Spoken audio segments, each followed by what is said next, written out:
हाय आप सबको बहुत दिल से हाय विथ हेलो। इस होप के साथ कि इलेक्ट्रोकेमिस्ट्री के जितने भी वीडियोस हैं उसको आप बहुत प्यार से देखे होंगे, बहुत अच्छे से देखे होंगे। कैसे देखे होंगे सर? प्ले पोज किए होंगे, बार बार प्ले पोज किए होंगे और अपने फ्रेंड को भी कहे होंगे कि तुम भी वही काम करो, प्ले पोज। और अपने मित्रों, अपने रिलेटिव में भी जो भी बच्चे होंगे, आपके फ्रेंड होंगे, सजेस्ट किए हैं, नहीं किए तो अभी कर दीजिए और उनको जरूर कहेंगे कि सब्सक्राइब कर दीजिए ताकि आप भी प्ले पोज कीजिए। तो चलिए सर, आज आपको क्या है, वैसे आप लोग को तो आता है, क्या आता है सर? सारे क्वेश्चन आपको आता है, फिर भी सोचे कि चलिए भाई बना हुआ है, कुछ बनवा दिए, आपको कुछ समझा दे, कुछ बात कर ले, उसमें क्या लगता है जी? क्या तो आज करने वाले हैं एनसीईआरटी के टेक्स्ट क्वेश्चन। आपको क्या बताएं कि इसको मैंने 2 वीडियो बनाया था और दोनों में वॉइस मिसिंग था, जिसके कारण प्रॉब्लम हुआ है, तो पता नहीं कुछ तो प्रॉब्लम था। तो देखिए सर, ये इंटेक्स्ट का पहला क्वेश्चन क्या था सर? ये इंड क्वेश्चन था, तो हम वहीं से अब फिर लिखना पड़ेगा। तो अब ये लिखा हुआ है सर, देखिए वैसे आता है, सब आता है, सब बनाते हैं आप लोग, तो चलिए बनाइए ना सर, क्या कहता है ये इंटेक्स्ट क्वेश्चन आज करने वाला। आज के वीडियो में हम लोग क्या करेंगे, इंटेक्स्ट क्वेश्चन जितने भी इस चैप्टर पे उसको देख लेंगे एंड देन एक्सरसाइज करेंगे, देन आप मुस्कुराइएगा, हम बैठ के देखेंगे। देखिए सर, तो क्या करना है, क्वेश्चन है मोलर कंडक्टिविटी दिया हुआ है मीथानोइक एसिड जानते हैं सर? मीथानोइक एसिड किसको कहते हैं? हाँ जी, मीथानोइक एसिड का दिया हुआ है, यानी HCOOH, ये मीथानोइक एसिड है। ठीक है सर, ये मीथानोइक एसिड का आपका दिया हुआ है, क्या चीज़ दिया हुआ है? बहुत कुछ दिया हुआ है। मिथानोइक एसिड का कंसंट्रेशन दिया हुआ है 0.25 m। इसका देखिए molar conductivity at that given concentration, how much? इतना यूनिट दे दीजिए। अरे वाह, अच्छा ठीक है। तो कहता है कि डिग्री ऑफ डिसोसिएशन निकालिए, डिसोसिएशन कांस्टेंट निकालिए, etcetera the limiting molar ionic conductivity, ये आयन का लिमिटिंग H+ और H0- का दिया हुआ है। क्या चीज? आयन का मोलर कंडक्टिविटी, यानी जिसको बोलते हैं लिमिटिंग मोलर आयनिक कंडक्टिविटी, ये दिया हुआ है। तो चलिए सर, दिया हुआ है कुछ भी है, लेकिन निकालना क्या है हमको? निकालना है Kc निकालना है और अल्फा निकालना है। चलिए सर, Kc तो बाद में निकलेगा, पहले अल्फा निकलेगा तब ना सर। तो अल्फा का तो बहुत सारा चीज़ है, बहुत दिन से निकाल सकते हैं, लेकिन अल्फा निकालने का यहाँ देखिए एक मोलर कंडक्टिविटी या गिवन कंसंट्रेशन दिया हुआ है, तो आपको फार्मूला याद होगा, अल्फा इक्वल टू क्या सर? जी हाँ, molar conductivity eight given concentration by molar conductivity eight infinite direction, यानी लिमिटिंग मोलर कंडक्टिविटी। ये फार्मूला आप जानते हैं, ये तो दिया हुआ है सर, ये दिया हुआ है, ये निकालने की बात है। तो चलिए, ये जब तक नहीं निकलेगा, इसका किसका HCOOH का निकालना है। ये निकालने के लिए क्या करेंगे सर? ये वहाँ HCO माइनस ये प्लस किसका? H+। जी हाँ, कहाँ जा रहे हैं? ये 54.6 प्लस 349.6, ये जोड़ दीजिए सर, ये कितना होगा? 414.6 हो गया सर। ये आपका हो गया 643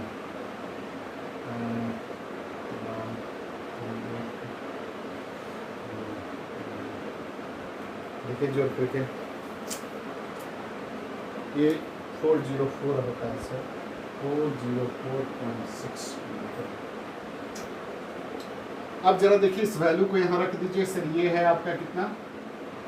46.1, ये है 404.6, ये कीजिएगा तो 0.114 आएगा। तो अल्फा निकल गया। क्या चीज़? डिग्री ऑफ डिसोसिएशन निकले, जो डिसोसिएशन कांस्टेंट निकालना है। डिसोसिएशन कांस्टेंट निकालने के लिए चल यहाँ बात को बता देते हैं। ये देखिए सर, इसको डिसोसिएट कराइएगा ऐसे, फॉर्मेट आयन इसको बोलते हैं, ये हाइड्रोजन आयन है। आप याद कीजिए सर, इसमें क्या करते थे? इनिशियल कंसंट्रेशन यदि C है तो ये 0 0, at equilibrium concentration, at equilibrium यदि ये सी अल्फा बनता है तो ये क्या होगा, सी में से सी अल्फा कट जाता है, ठीक है सर। तो क्या कीजिएगा, at equilibrium K C equal to C alpha C 1 minus alpha minus C square alpha square C 1 minus alpha, इससे कर दिया तो क्या होगा, C alpha square 1 minus alpha. C कितना है सर, यहाँ है 0.25 इंटू अल्फा कितना है 0.114 का स्क्वायर, ये है 1 माइनस 0.114। आप कीजिएगा तो ये कितना आएगा 3.6 इंटू 10⁴ ये आता है, यही आपका केशी और अल्फा दोनों निकल गए। इस तरह से बना दीजिएगा, ठीक है सर। चलिए कॉपी कर लीजिए।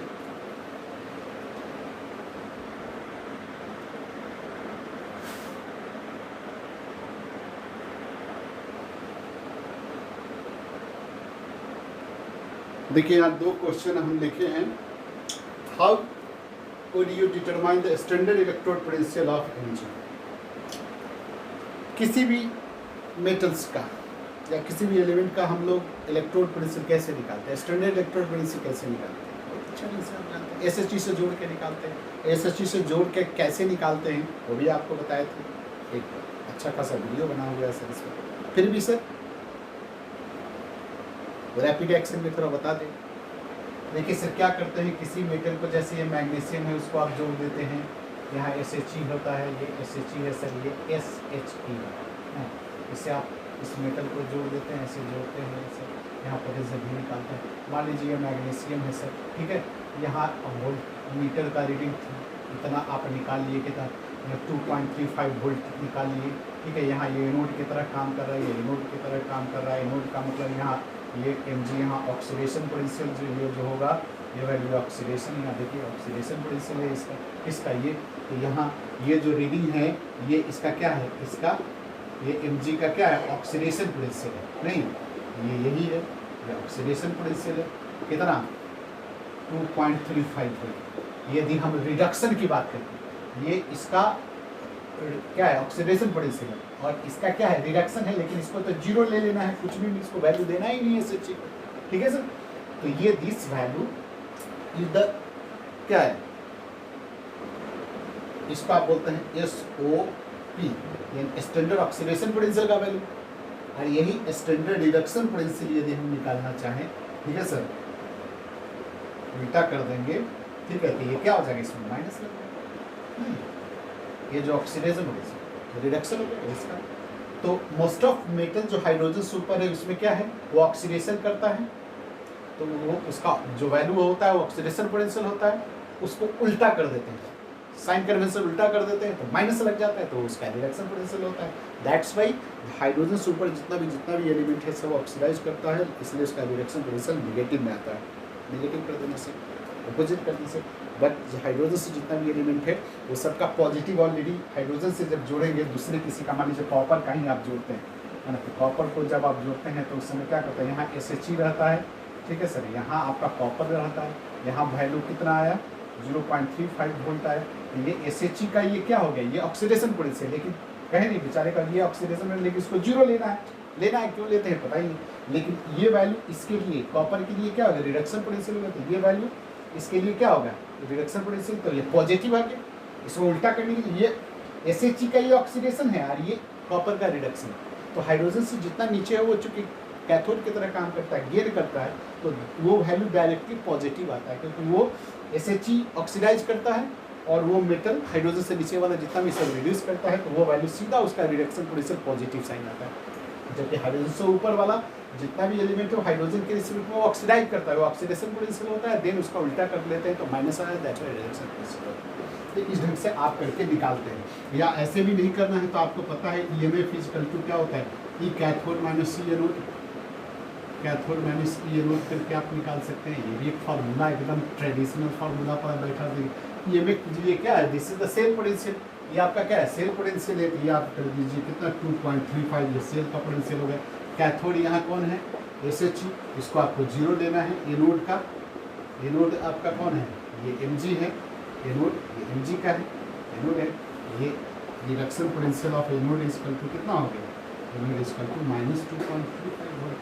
तो ऐसे कर करके टू वे एक फार्मूला के आधार पर एक डायरेक्टली देख करके there is two method by which you can determine standard electrode potential of any metals. आप क्या डिटरमाइन कर सकते हैं, कोई भी डिटरमाइन कर सकते हैं, साइंटिफिकली डिटरमाइन किया हो और इसी आधार पर आपका इलेक्ट्रोकेमिकल सीरीज बना हुआ है। ठीक है, किसी भी एलिमेंट्स के स्टैंडर्ड इलेक्ट्रोड पोटेंशियल को ऐसे चीज़ जोड़ करके एक निकाल करके देन उसको अरेंज कर दिया गया, उस अरेंजमेंट को आप सीरीज कहते हैं इलेक्ट्रोकेमिकल सीरीज, जो यू ऑलरेडी आप न्यू। नेक्स्ट क्वेश्चन है कि क्या आप जिंक के कंटेनर में कॉपर सल्फेट को स्टोर कर सकते हैं। वाह, कहता है कि एक जिंक का कंटेनर है, इसमें आप कॉपर, ये जिंक का कंटेनर, इसमें आप कॉपर सल्फेट सॉल्यूशन रख सकते हैं, रख सकते हैं। तो जवाब हम कहते हैं नहीं रख सकते हैं। ठीक है, कह नहीं रख सकते हैं। आप स्कूटी से जा रहे हैं, कोई 150 kg का आदमी आपसे लिफ्ट मांगेगा, आप उसको लिफ्ट देंगे? नहीं देंगे। चलो, दूसरा, कोई एक ऐसा लड़का खड़ा है जिसके बारे में ट्रैक रिकॉर्ड आप जानते हैं कि वो खींच लेता है, क्या चीज़, और वही खड़ा है लिफ्ट मांग रहा है, आप देंगे? नहीं देंगे। यानी जो काम करने से आपको डैमेज हो जाएगा, आपकी क्षति हो जाएगी, आपका क्षति हो जाएगा, आपको काम नहीं करेंगे। सिंपल बात है। तो आप यहाँ आ जाइए, यहाँ देखेंगे यदि कोई मेटल मोर रिएक्टिव होगा, मोर रिएक्टिव मेटल में कोई बेवखार लेस रिएक्टिव मेटल का सॉल्यूशन यदि डालिएगा तो आप उस समय देखेंगे वो मोर रिएक्टिव मेटल इनोड की तरह काम करने लगेगा, है ना। और ये सॉल्यूशन साइड में जो कॉपर है वो, यानी यहाँ ये ऑक्सीडेशन होने लगेगा, और यहाँ जो ये कोई भी लेस एक्टिव मेटल का जो होगा वो रिडक्शन इसका होने लगेगा। तो धीरे धीरे क्या होगा, डिजॉल्व हो जाएगा, है ना। डिजॉल्व हो जाएगा, डिजॉल्व हो जाएगा मतलब कंटेनर बर्बाद हो जाएगा, यानी इसके रखने से एक कंटेनर बर्बाद हो जाएगा, तो इसलिए आप इसको नहीं रखेंगे। तो देखिए सर क्यों, तो एक तो जवाब ये हो गया। दूसरा आप ऐसे भी देख सकते हैं कि जेडन का जो होता है क्या चीज़, स्टैंडर्ड रिडक्शन पोटेंशियल आपको पता है कितना होता है, -0.76 वोल्ट, और कॉपर का स्टैंडर्ड रिडक्शन पोटेंशियल कितना होता है ये भी आपको पता है, +0.35 वोल्ट। यदि ये में यहाँ देखिए ये नोड की तरह काम, ये सीधा सा बात देखिए सर, ये लेस है, ये मोर है ना, यानी ये एनोड की तरह काम करेगा, है ना, ये कैथोड की तरह काम करेगा, यानी यहाँ से यहाँ इलेक्ट्रॉन जाने लगेगा, ये बर्बाद होना ही है। और क्योंकि एक ऐसे भी कह सकते हैं कि देखिए हमको वैसे कंटेनर में रखा जा रहा है जिसका इलेक्ट्रोड पोटेंशियल कम है, जो कम है तो निश्चित रूप से वो एनोड की तरह काम करेगा, ऑक्सीडेशन करेगा, ऑक्सीजन बर्बाद होगा। ऐसे आप नहीं जवाब देना चाहते हैं तो EMF equal to E cathode minus E anode, E cathode minus E anode, ऐसे आप बोलिए। बहुत तरीके से आप एक्सप्लेन, कैथोड की तरह यहाँ कौन क्या करेगा 0.35, कैथोड की तरह यहाँ कॉपर काम करेगा, ये देखिए -0.76 वोल्ट, ये प्लस में 1.10 वोल्ट आया, यानी ये पॉजिटिव आ गया। पॉजिटिव आ गया मतलब ये स्पॉन्टेनियस रिएक्शन होने लगेगा, स्पॉन्टेनियस मतलब अपने आप रिएक्शन होने लगेगा, तो ये कंटेनर बर्बाद हो जाएगा। सर इसलिए बर्बाद होने से इसको बचाना है तो आप ऐसा नहीं कीजिए, क्या नहीं कीजिए, कॉपर सल्फेट सॉल्यूशन को जिंक के कंटेनर में नहीं रखिएगा। हाँ, यदि आपको इच्छा है तो कॉपर के कंटेनर लीजिए, इसमें ZnSO4 रखिए, नहीं कॉपर के कंटेनर में रखिए। सिंपल सा बात है, more reactive metal less reactive metal के साल्ट सॉल्यूशन से बर्बाद कर देता है, उसको निकाल देता है, अपने जाके बैठेगा तो ये तो खराब होगा नहीं सर। तो यहाँ कॉपर लेस रिएक्टिव है और ZnSO4 में Zn मोर रिएक्टिव है, इसका हिम्मत नहीं है, कॉपर का हिम्मत नहीं है कि Zn को ZnSO4 से निकाल दे, यानी इस समय ये एनोड की तरह काम नहीं करेगा, ऑक्सीडाइज नहीं कर पाएगा।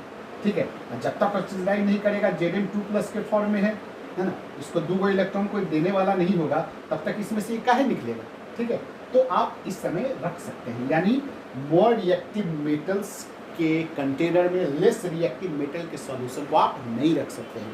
क्या कर सकते हैं, लेस रिएक्टिव मेटल के कंटेनर में मोर रिएक्टिव मेटल के सॉल्यूशन को आप आराम से रख सकते हैं, जैसे यहाँ रखते हैं, कोई टेंशन नहीं है। और इस आधार पर जब भी कोई आपसे पूछे कि कॉपर के कंटेनर में AgNO3 के रख सकते हैं कि नहीं, AgNO3 Ag के कंटेनर में कॉपर सल्फेट को रख सकते हैं कि नहीं, आप आसानी से जवाब दीजिए। कैसे जवाब दीजिए, जो अभी देखे हैं क्या कीजिए, अभी जो बोले हैं उसको पोज प्ले कीजिएगा, देन आंसर मिल जाएगा। सर चलिए कॉपी कीजिए।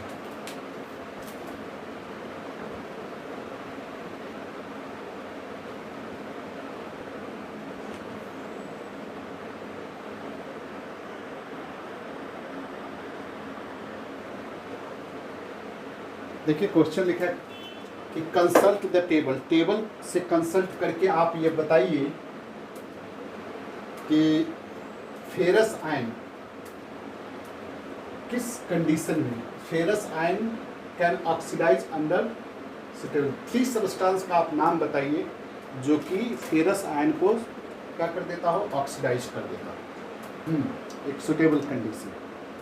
तो देखिए सर, फेरस आयन को यानी Fe2+ को ऑक्सीडाइज कर देता है Fe3+ में। फेरस को किस में चेंज कर देता है, फेरिक। ये फेरस है, ये फेरिक में चेंज कर देता है। यानी यहाँ ये क्या हो रहा है सब, ऑक्सीडेशन हो रहा है, ऑक्सीडेशन हो रहा है, यानी ये रिड्यूसिंग एजेंट की तरह काम कर, रिड्यूसिंग एजेंट की तरह काम कर।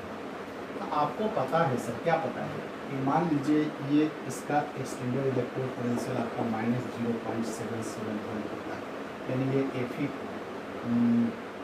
मान लीजिए Fe2+, ये स्टैंडर्ड इलेक्ट्रोड पोटेंशियल जो Fe का ही देखिए।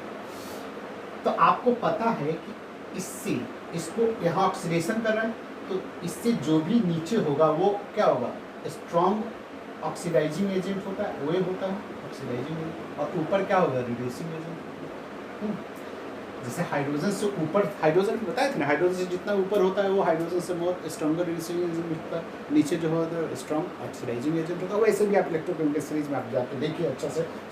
तो यदि हम Fe को हमको क्या करना है, ऑक्सीडाइज कराना है, तो हमको सीरीज में वैसे एलिमेंट को चूज करना है जो नीचे है, यानी स्ट्रॉन्ग ऑक्सीडाइजिंग एजेंट है, यानी जिसमें रिडक्शन का नेचर होता है। जैसे हम यहाँ देखिए, इसमें एक हम हाइड्रोजन से Fe से नीचे वही हम Ag एक ले लिए, मान लीजिए कि Fe2+ है, हम Ag+ लेते हैं, तो ये Fe3+ हो गया और ये Ag नीचे हो गया। कल्पना कर लीजिए, देखिए ये ऑक्सीडेशन हो गया और इसका ये रिडक्शन हो गया।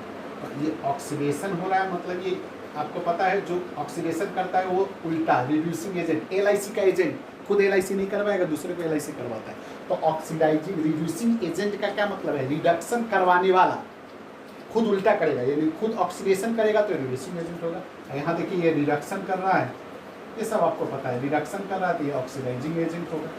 तो Fe2+ को Fe3+ में चेंज करवाने वाला आपको क्या करना होगा, कोई भी स्ट्रॉन्ग ऑक्सीडाइजिंग एजेंट चूज करना होगा। तो ऑक्सीडाइजिंग एजेंट कहाँ रहता है, उस एलिमेंट से जो सीरीज में नीचे रहता है, उसको 3, कोई एक क्वेश्चन के हिसाब से किसी 3 को चूज कर लीजिए, वही कुछ वो सब्सटेंस इसको ऑक्सीडाइज कर सकता है। क्या ऑक्सीडाइज, नीचे वाला 3 को चूज करना, ऊपर वाला Fe से ऊपर वाला नहीं चूज कीजिएगा, क्योंकि वो आप जानते हैं उल्टा हो जाएगा। ऊपर जो होता है वो देने वाला होता है विथ रिस्पेक्ट टू नीचे वाले के तुलना में, और नीचे वाला जो होता है लेने वाला होता है विथ रिस्पेक्ट टू ऊपर के एलिमेंट से। तो इस आधार पर आप इलेक्ट्रोकेमिकल सीरीज को आप जब से देखिएगा तो आपको पता चल जाएगा।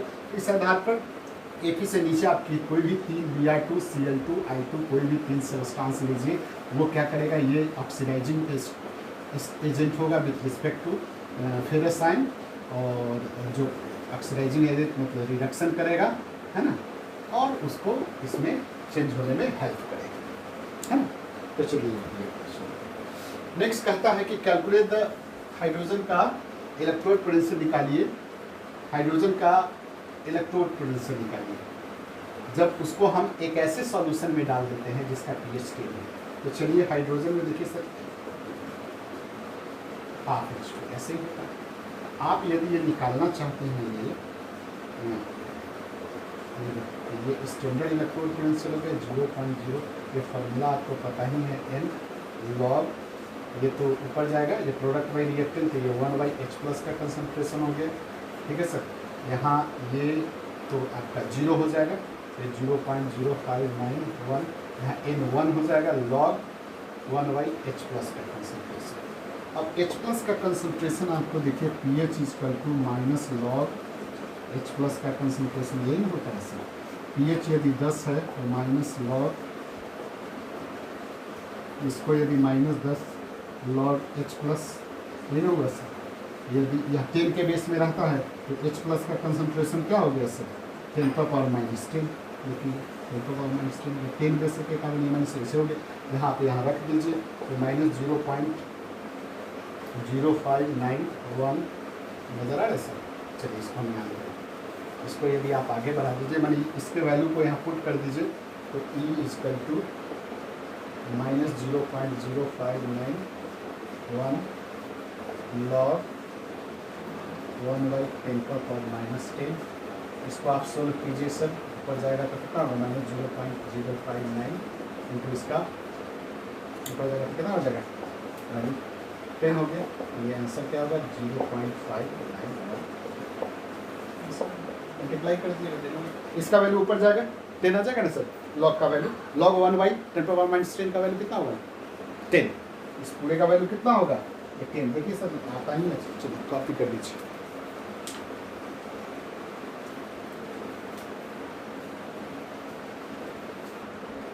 देखिए यहाँ क्वेश्चन है, calculate the EMF of the cell. Cell का ईएमएफ निकालिए, इसका सेल रिएक्शन यहाँ दिया हुआ है, जबकि स्टैंडर्ड केस में आपका दिया हुआ है। कैसे दिया हुआ है, तो देखिए इसको आप यदि आप सोल्व करने जाइएगा, आपको पता है फार्मूला पता है 0.059, ये सब आपको पता है। ये प्रोडक्ट वाई रिएक्टेंट, ये प्रोडक्ट वाई रिएक्टेंट होता है ना सर। तो यहाँ तो आप 1 ले लेते हैं, सॉलिड स्टेट में है, यहाँ भी आप सॉलिड स्टेट 1 ले लेते हैं, तो यही बचेगा क्या चीज़, प्रोडक्ट वाई। Na+ का कंसंट्रेशन कॉफिशिएंट यहाँ कुछ नहीं, एक है। यहाँ देखिए Ag+ का कंसंट्रेशन का स्क्वायर। चलिए सर यहाँ इसका वैल्यू दिया 1.05, 0.059। n का वैल्यू कितना होगा, 2। 2 इलेक्ट्रॉन लॉस के हमारा तो 2 हो गया। लॉग Ni का वैल्यू है 1. Ag का है 0.02 का स्क्वायर। तो ये 0.0591 लॉग ये 4.6 इंटू 10⁴ ऐसे कुछ यहाँ इसका वैल्यू आता है। ठीक है सर, तो ये 4.0 इतना वैल्यू आता है। इसको 1.05 ये इसको आप कीजिएगा तो इसका वैल्यू 0.0592 ये इंटू 4.6021 और ये आप कीजिए 1.05 इंटू, तो इसको आप सोल्व कीजिएगा तो ये 0.91 वोल्ट ये आंसर आएगा सर। ये लिखा हुआ है, कैलकुलेट कीजिएगा प्लीज। तो दिस इज द वे। यहाँ मेन बात क्या है सर, कुछ नहीं है, ऐसा बहुत सारे क्वेश्चन अपना इसको ध्यान में रखिएगा। प्रोडक्ट बाई रिएक्टेंट का कंसेप्ट पुट करना है और यहाँ लॉग निकालने आना चाहिए, देन क्वेश्चन आप बना सकते हैं इसमें कुछ नहीं। चलिए देखिए यहाँ कहता है कि 1 मोल Cr2O7 को रिड्यूस करने के लिए कितना चार्ज चाहिए। तो देखिए 1 मोल Cr2O7 6 मोल इलेक्ट्रॉन लेकर के रिड्यूस हो जाता है। ठीक है, तो 1 mole of Cr2O7 2 minus 1 mole Cr2O7 2 minus कितना इलेक्ट्रॉन गेन करता है, 6 मोल इलेक्ट्रॉन। 6 मोल तो 6 मोल मतलब 6 फैराडे चार्ज है ना, 6 फैराडे चार्ज मतलब इसको मल्टीप्लाई कर दीजिए इतना से, तो इसको मल्टीप्लाई करने पर जो आएगा ये इतना कूलम्ब चार्ज। तो this is the 1 mole Cr2O7 को रिडक्शन के लिए 6 मोल इलेक्ट्रॉन चाहिए, यानी 6 फैराडे चार्ज चाहिए, यानी 6 को 9650 से मल्टीप्लाई करिएगा तो ये कूलम्ब में चार्ज निकल जाएगा। चलिए कॉपी कर लीजिए। देखिए सेल इन विच ये रिएक्शन दिया हुआ है, तो standard gives free energy and equilibrium cost निकालनी। देखिए यहाँ इसका ये ऑक्सीडेशन हो रहा है और यहाँ इसका ये रिडक्शन हो रहा है, यानी यहाँ सॉल्व इसको कीजिएगा तो 2Fe3+ 2 इलेक्ट्रॉन ले करके 2Fe, देखिए रिडक्शन कर रहे हैं, और यहाँ 2I माइनस ऑक्सीडाइज करके, तो standard gives free energy minus NF P0 of the cell निकालना है। तो N यहाँ कितना हो गया, 2 हो गया, F 9650, ई सेल 0.236, इसको मल्टीप्लाई कीजिए 55 किलो जूल लिया है। अब आपको क्या नहीं, स्टैंडर्ड इक्विलिब्रियम कांस्टेंट निकलते हैं, delta G0 equal to minus 2.303 RT log Kc होता है। तो log Kc डेल्टा G0, ठीक है सर, माइनस लगा दिए, ये minus delta G equal to 2.303 RT, ये माइनस, सॉरी यहाँ लिख देते हैं 54 कितना है 55, ये 2.303 और 8.314 इंटू 10⁻⁻3, ये किलो में लिख हो जाएगा, और कीजिए ये आपका 7.983 ये आता है। ये log Kc का वैल्यू इतना आ गया 7.983, इसलिए Kc का वैल्यू लगा देते हैं, एंटी लॉग निकालना होगा, एंटी लॉग 7.983 का निकालिएगा, तो एंटी लॉग का वैल्यू आपका 96 इंटू 10⁻7 आएगा। तो ये Kc का वैल्यू आपको, ये Kc है सर, Ka नहीं है Kc, तो ये आंसर आपको मिलेगा। तो इस ढंग से इसमें क्या है, लॉग एंटी लॉग है, और क्या है सर, और कुछ नहीं।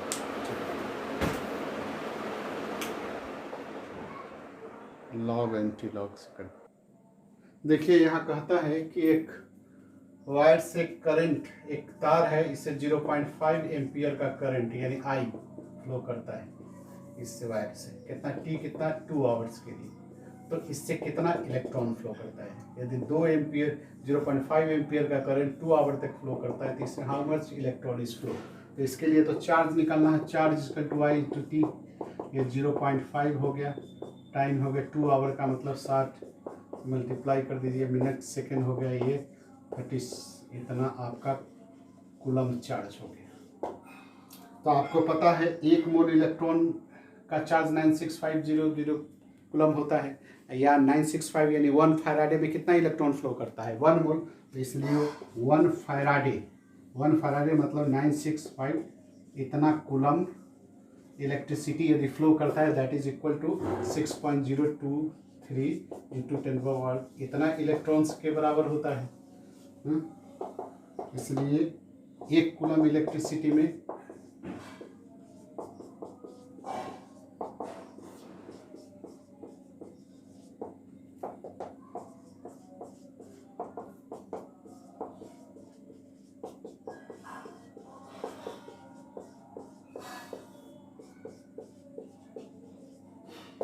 इसको कीजिए 2.24 इंटू 10⁻23, इतना इलेक्ट्रॉन फ्लो करेगा। यानी 1 फैराडे में इतना इलेक्ट्रॉन, 1 मोल इलेक्ट्रॉन फ्लो करता है, जबकि इतना 3600 कूलम में इतना इलेक्ट्रॉन फ्लो करेगा। तो यही है सर, ये आपका इंटेक्स क्वेश्चन। निश्चित रूप से आप क्या कीजिएगा, पॉज प्ले कीजिए, एंड देन उसको बार बार रिपीट करके खुद देखिए, दोस्तों को दिखाइए और सजेस्ट कीजिए, सब्सक्राइब कीजिए, लाइक बटन पर टिपिए, एंड तब ना सर नेक्स्ट हम लोग मिलते हैं क्या जी, एक्सरसाइज क्वेश्चन इसका सॉल्व करेंगे, एंड नेक्स्ट वीडियो मिलते हैं। चलिए बाय।